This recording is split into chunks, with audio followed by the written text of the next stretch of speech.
Hey everyone, welcome to the Lisa Rants Substack. This is my very first video on Substack, and I'm really excited about it because I just love Substack right now, and I'm loving the fact that I can incorporate audio, video, and writing, which is all the different mediums that I like to enjoy, and I don't have to just stick to just one. So I've been really trying to push myself out there to be seen more and like just do more videos like this. And I feel like, if you know me from my podcasting days, I genuinely do feel like I was always hiding behind the mic, and it was a lot easier to share like vulnerable stories when you're just like hiding behind a mic. But I don't know, I'm just like excited to start making videos and to kind of put more of a face to the name and share my story in a different way. So yeah, let's get into today's rant, which is all about my complicated relationship with beauty. So when I say this, it is about just like physical beauty, of course, but it's also just about the impact of the beauty industry. And I don't know, I just want to share a bit of my story and my journey with the aspect of beauty because I know that a lot of other women can probably relate to me on this. And I would love for you guys to, after you watch this, really just like chime in and start a conversation with me and let me know your thoughts because yeah, it's a struggle. It really is a struggle because as I've gotten older and have done a lot more inner healing, I'm really realizing how the aspect of beauty has really shaped my self-image and my identity and like the stories I tell myself. And if you guys know me at all, I talk or I believe strongly in, like the law of assumption and like mindset work, and whatever you believe about yourself to be true really does like create your life, or it fully creates like your experiences, your behaviors, and just how you move through life is like the stories that you tell yourself. And I've recently been doing a lot of, shadow work and inner child work. And in the past month, and I don't know if it's because of Venus retrograde, the aspect of beauty has just been really, heavily present. And I just had a lot of like little breakdowns around just my life and just how I feel about beauty and how I see myself and my confidence, and just realizing how it's like really affected me. And a lot of feelings have come up that I haven't really processed. So I am going to get a little, vulnerable today and just really tell my story in hopes that, someone out there can relate. And yeah, so let's get into it. Let's get into like my story. So I guess back when, I was a child, I was the girl who was like very thin. I had severe eczema head to toe. I still have eczema now, but it's not nearly as bad as it was when I was a child. I just didn't really see myself reflected in the kind of beauty standards and beauty ideals around me. And, of course, as a child, it's kind of weird because obviously it's not like anyone was like telling me like, you're ugly or you're not attractive. But, my mom's a great mom, and she like really poured into me. And it's like, I didn't think I was ugly or unattractive, but it's like the older you get, of course, the world sort of just tries to like, I don't know, they just make you have all these insecurities. And just like the older I got, I just sort of was like kind of given all these messages that like, you're not cute, you're not the standard, like, don't even think about it. You know what I mean? And, this is like a common experience. Like you kind of there's just these subtle things that happen. Like you see how other girls maybe experience like pretty privilege, or like all the guys in school like them and no one likes you back. Like that was my story, like the unrequited love story. Like any crush that I had just never liked me back, right? And so it's like little after little, all these things sort of just kind of tell you like, oh, I must not be beautiful. Like that's not me, right? And what actually happened too is that the big stuff really happened in middle school, where again, it was like all this unrequited love things that would happen. And also the biggest thing was that I had a Facebook account. I think I was in 6th or 7th grade. And of course, I don't know if you guys remember this, but it would be like my status and I'll rate you from 1 to 10 or something. I remember doing it on this boy's wall, and then he commented like, he was giving everyone like 8, 10, like literally everyone was getting like 8 to 10. And I was like, okay, like period, I'm gonna do it. And he like wrote 6 on my wall. And I'm like, oh, ow, like that hurt a little bit. You know what I mean? And then also I'm like laughing through the pain, but yeah. Anyways, so then it was so long ago. But then the major thing that really happened was that there was a Facebook page made, and it was called Malden's Ugliest. And Malden was the town that I grew up in.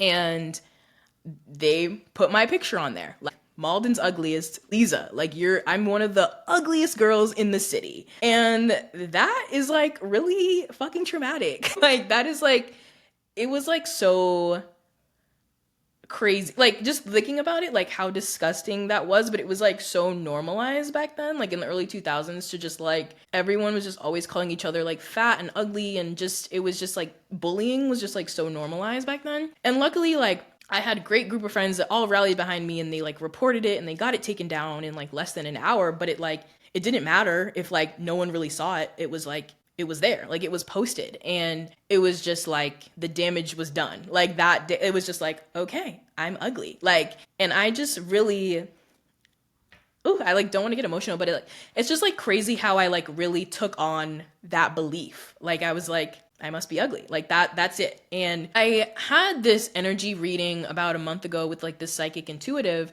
and she even picked up on it, and she's like, I feel like something happened to you in 6th grade that told you that you weren't cute, and you have never questioned it again.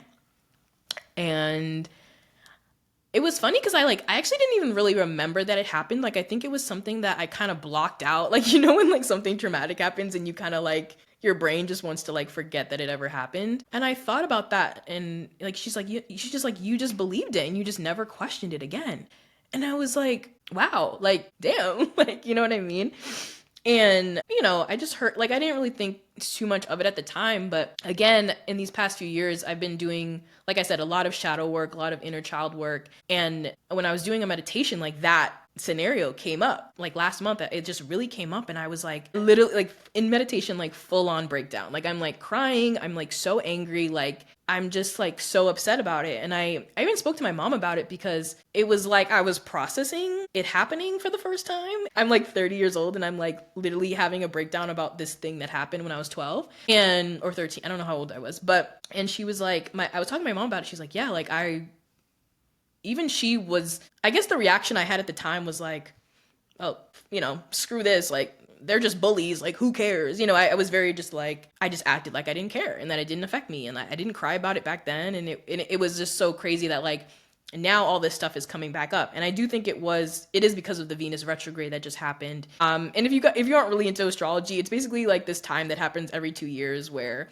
I don't even know really how to explain it, but Venus is the planet of beauty. And I think just a lot of themes around that have just been coming up. And so that's what kind of honestly is inspiring me to make this video. So, you know, long story short, I don't want to rant too much about that, but, you know, I've just had those beliefs, I feel like, ever since. And just, it's heartbreaking realizing, even that now that I'm 30 years old and so much life has gone by, that story, that incident that happened when I was younger, it really just cemented in my brain that like, this is the truth. Like, this is the fact. And it has affected me like in high school, college, like all these eras of my life. I just fully believed that. And I just feel like it has really blocked a lot of blessings and opportunities for me in so many ways. Like, it's so funny because when I went to college, I wanted to go for communications. Like, that was my dream. I wanted to be Oprah. I wanted to, you know how like Tyra Banks had like the Tyra show. I would watch that every day after school. I was like, that is my dream. I want to do that. I would watch E! News. I knew that I loved like communications, media, journalism. I wanted to be on TV. I wanted to be seen.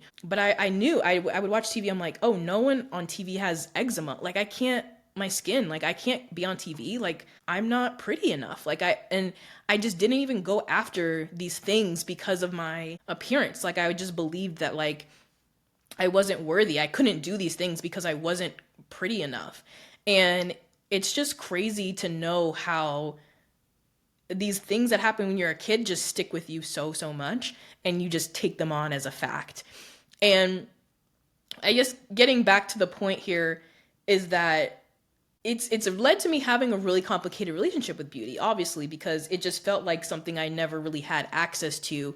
You know, being a dark-skinned Black woman, being, you know, like, Black women were already like not the standard, even though our features are constantly being, you know, taken from us. And, you know, just like even little things like my hair was like such a huge thing for me in college. It was like, I always wear my hair in like two styles. I wear it like this or I wear it in a bun. And it's something that even till today I still feel like kind of insecure about, because I feel like it's an expectation sometimes for like black women. Like we're always people, always getting your hair done or braided or having all these different styles and like wigs and weaves and all this stuff. And I'm like, but I just don't want to really do that. And like anytime I've had gotten braids in the past, it led to a lot of hair breakage. And I don't know, it's just like I just have such a complicated relationship with all of it. Like I just feel like ever since that moment happened when I was in 6th grade, I just have fully like started to resist the whole concept of beauty. Like I just didn't want to participate. Like I was just like,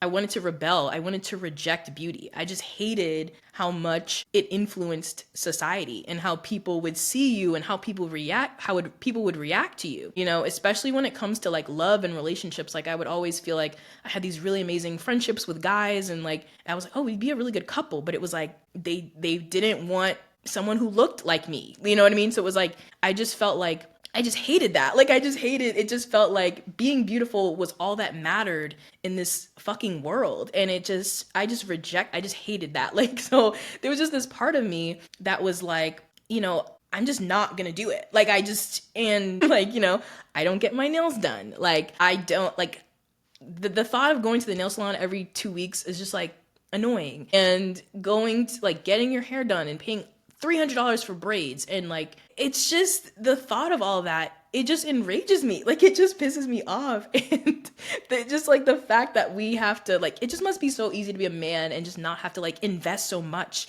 to like be seen as beautiful. Like no one cares when a guy is like bald or whatever. Like, but it's like us as women, we have so many standards and criteria that we have to meet to be seen as beautiful. Like, and it's just bullshit. And like, especially I feel like the internet right now, it gives us so many insecurities and like seasonal trends that we're supposed to follow, and it just feels very manipulative. Like I was seeing this influencer recently, she just got like I don't know what the name of it is called, but she believed that she had like hooded eyelids, and she got like a God, I don't know what the surgery is called, but basically got eyelid surgery. And everyone in the comments is like, what? Like what is that? Like, what do you mean? Like, she's like, I've been so insecure about it. And everyone was like, why is that an insecurity? Like you had perfect eyes. Like, why are you doing this? And it just feels like, especially since from the 6th grade Facebook era till now, the aspect of like, beauty procedures, lip filler, and plastic surgery is just so normalized now. And I want to be clear that I don't have an issue with it, because I'm going to get to this later in the video, how like my perception of all this has like started to change. But it is just crazy how we're looking at ourselves and other people so much that people are really starting to like bank on our insecurities. Like it feels like it's all capitalism, because it's like they're telling us like, you need your eyebrows laminated, you need lash extensions, you need acrylics, you need extensions, you need, like, they're constantly telling us that we need these things to be beautiful, so that we'll just invest in it, and we have to keep going back over and over and over again. So I made a TikTok about a year ago, and this was because I decided to get my eyebrows microbladed, and it was something that I had wanted for a long time, because I like really don't like, I just don't have a lot of eyebrows, and I really like the dark, like filled in look. And I finally decided, like, this was like my first like beauty procedure that I've ever gotten. And I was like, all right, I'm just gonna invest in this, because I'm tired of drawing on eyebrows every single day. And I made a TikTok afterwards, and I was like, wow, like I used to be the girl who preached like natural everything, like love yourself, but getting my eyebrows microbladed has changed my life. And I like made this funny TikTok about it, and I was like, honestly, do it. Get the lip filler. Get all this, get it done. Like, just do it. It makes you feel amazing. And I think that was sort of my awakening to feeling like, okay, like I don't need to demonize these things anymore. Like, it's like you can still get things done or care about your appearance, right? Because like it's important to, care about your appearance, but you don't have to let it define you. And it's become a really tough balance for me to be like, okay, what is authentically me? Like, will I ever be the girl who wants to go to the nail salon all the time? No, because I just don't, like, it just feels like a waste of time and money, and I don't like when my nails start to chip, and I have eczema anyways, so I like to have my nails really short. Like, this is authentic to me, you know what I mean? And it doesn't matter, like, no one is ever gonna tell me that I need to have my nails done. Okay, like, that's authentic to me. But having no eyebrows genuinely bothered me, right? So I was like, I did something about it. But here's the thing too, while it's still a very complicated relationship, because it's like, now I have another appointment in June to get them redone. Because when I got them done, you can see it faded a lot. It faded a lot. And I was like kind of pissed about it, because it's like I invested so much money, and then now it's like I'm in this, like, it's like it makes you addicted to it, right? And now I'm just gonna have to go back every year for like what, the rest of my life, and like pay hundreds of dollars to like have eyebrows. Like, it just drives me crazy. And so this is why it's such a complicated relationship, because it just feels like very manipulative. It feels like a scam. Like, a lot of these beauty things feel like a scam. Like, you get your nails done, you have to go back. Like, I get waxes, it's like I have to go back every 6 weeks. It's like these things are becoming like bills. It's like you get lip filler, you got to get it every, every few months, you got to get it again. It's like, oh my God, like, they have us on this like subscription of beauty. Like, it's just because it's like, it's all for money. Like, because I was looking into like, okay, what if I did like eyebrow tinting? Okay, it only lasts for like 2 weeks.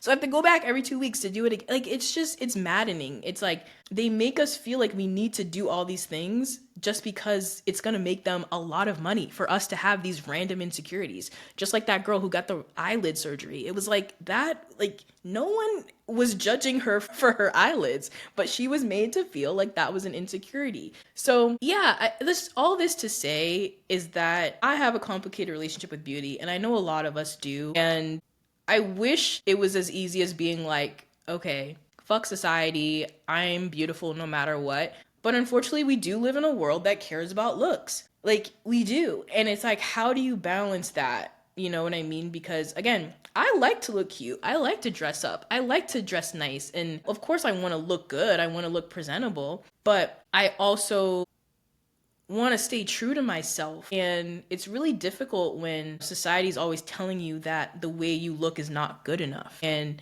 there's so much comparison and the social media of it all. You know what I mean? So as I still work on my complicated relationship with beauty, I really am starting with this new mindset, and I would encourage you all to do it as well, is to really like look yourself in the mirror and actually examine like which insecurities are mine and which are the ones that were just given to me. You know what I mean? Like, am I doing this thing because everyone else is doing it? Am I doing this thing because I feel like I have to be considered beautiful? Like, is social media telling me that I need to be insecure about this random body part that I never felt insecure about before? You know what I mean? Like, I've just decided to start defining what beauty means to me. Not Instagram, not TikTok, not a Facebook page from 6th grade. Really just loving myself, but also taking care of myself. I can still, care about skincare, and I can still, care about my body and take care of myself and dress well, present myself well, feel beautiful,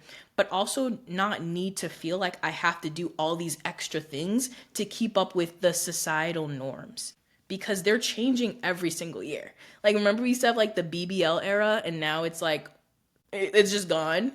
Like, having a BBL is no longer cool. Like, that's crazy. Like, that's someone's body part. So it's like, it's not as simple as just being like, I'm just gonna love myself the way that I am. And it's also not as simple as just like fully embracing all of this, of the, the beauty industry and like the trap that it is. But just finding that happy balance of what feels good and authentic to you. So I'll end this video with sort of a call to action. Like I said, if you've struggled with this too, like, I really pause and invite you to take inventory. Like I said, are you doing this beauty treatment because it brings you joy, or are you doing it because you feel like you have to?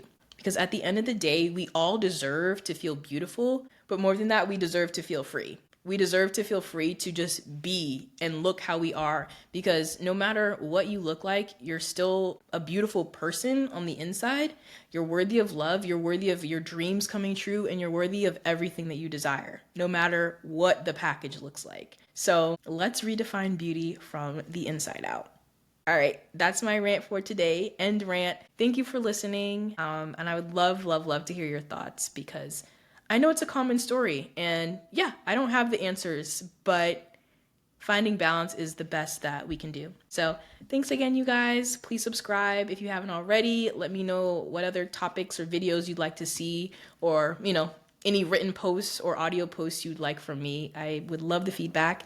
And yeah, see you next time. Bye.